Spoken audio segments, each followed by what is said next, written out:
د یو حدیث شریف مفهوم د عبدالرحمن بن عوف رضی الله تعالی عنه د فرمایي چې ورځ پیغمبر علیه السلام مبارک داسې بهر تشریف یوړو یو کجورو یو باغ ته ورغی هلته یو دوه رکعاته لمونځ وکړو پیغمبر علیه السلام مبارک و یو سجده ولګوله نو هغه دومره اوږده سجده وه چې عبدالرحمن بن عوف وایي ما سره یره شو چې هسې نه چې پیغمبر علیه السلام مبارک وفات شوی نه وي وایي زه رالم بهر پیغمبر علیه السلام مبارک ته خواله رالم وایي هغې سر مبارک را اوچت کړو سلام یې وګرځاو چې کله سلام وګرځاو نو ما ته وایي چې پاهله که یا عبدالرحمن تاله څه شوي دي عبدالرحمن ولې داسې مطلب ګبراوي رالی خیر دی نو عبدالرحمن بن عوف رضی الله تعالی عنه ته ټوله قصه بیان کړه چې یا رسول الله تاسو دغه شانې ډېره اوږده سجده وکړه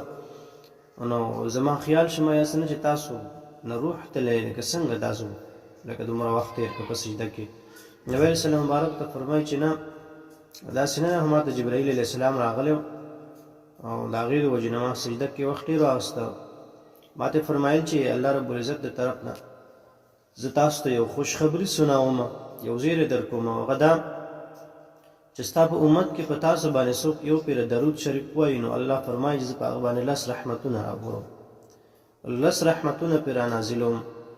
او چې په تاسو باندې څوک یو پیره سلام وکړي نو په هغې باندې زه 10 پیره سلام نو دا درود شریف فضیلت دی بلا احادیث مبارکونه ثابت دی ډېر زیات ثوابونه دي پکې نو کوشش کوئ چې کله ذکر اذکار کوئ درود شریف ډېر ډېر وایي مخکې وروستو اذکارو کې خامخا ځان سره وایي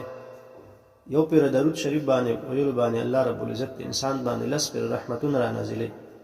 10 ګناهونه یې معاف کوي بل حدیث کې دغه شان راغلی دی او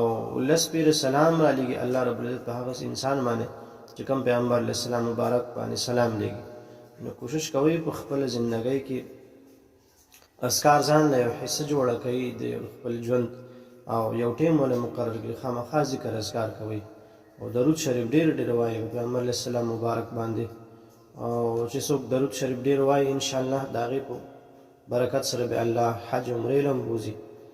ځکه دا ډېر یو فضیلت لري ډېر زیات احادیث مبارکو کې